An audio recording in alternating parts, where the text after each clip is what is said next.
Пифагордың қанатты сөздері. Сөзің көп, ал мағынасы аз болмасын. Абзалы аз сөйлесең де мазмұнды сөз айт. Амалың адал, көңілің жай болсын.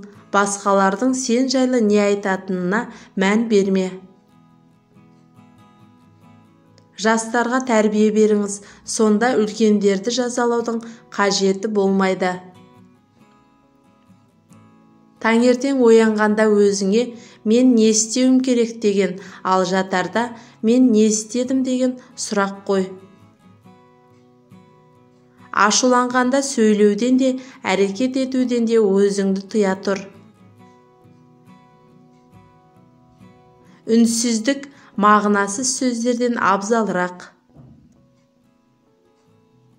Бақыттың соңынан қума, ол әрдайым жүрегіңде. Басқалар сен жайлы не ойласа, оны ойласын, ал сен өзің дұрыс деп тапқан ісіңмен айналыса бер. Біреуді мақтаудан да, айыптаудан да аулақ бол. Денеңнен гөрі рухың бақуат болуына мән бер. Әзіл түс секілді, оны мөлшермен қолдану керек. Көпшілікке еруден сақ бол, ешкім жүрмеген жолмен жүр. Ашу әрқашан ақмақтықпен басталып, өкінішпен аяқталады. Сөзің де, амалың да әділетті болсын. Қабілет пен қажеттілік бір-біріне ұқсас нәрселер. Жақсы перзент, әділетті аға, мейірімді жар, өнегелі әке бол. Кісінің ақмақтығын оның сөздерінен, алданалығын үнсіздігінен білсең болады. Уайым бізді мұңға емес, әрекетке жетелеуі керек. Егер адал дос таба алмасаңыз, өз-өзіңізге дос болыңыз. Бәріне маңыздысы өзіңді өзің құрметте.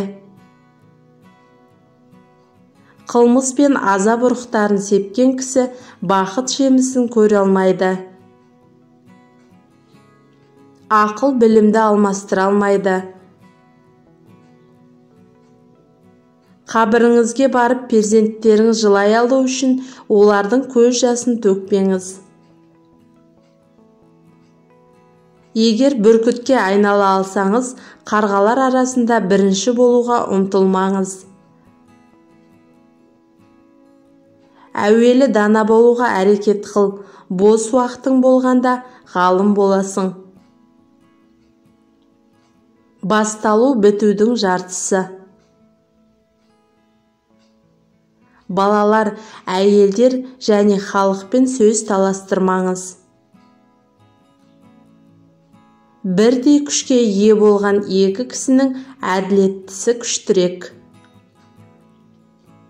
Өмір жолыңызды өзіңіз шаңғытпаңыз. Тыңдау және үнсіздік сақтау сізді даналыққа жетектейді. Үнсіздік даналықтың бастауы. Өмір жолдасымен келісімге келе алмаған кісіні дос тұтпаңыз. Өзін басқара алмайтын кісі азаттыққа лайық емес. Жас балаға жәрдем беру үшін тізерлеп отырған кісіден артық құрметті адам жоқ. Күшті шарап көп ішуге жарамайды, дөрекі мінез келелі кеңеске жарамайды. Өмір ойын сияқты, біреулер оған жарысуға, басқалар саудаласуға, ал бақыттылар көруге келеді. Өткен күндегі бар ісіңді таразыламай ұйқыға жатпа.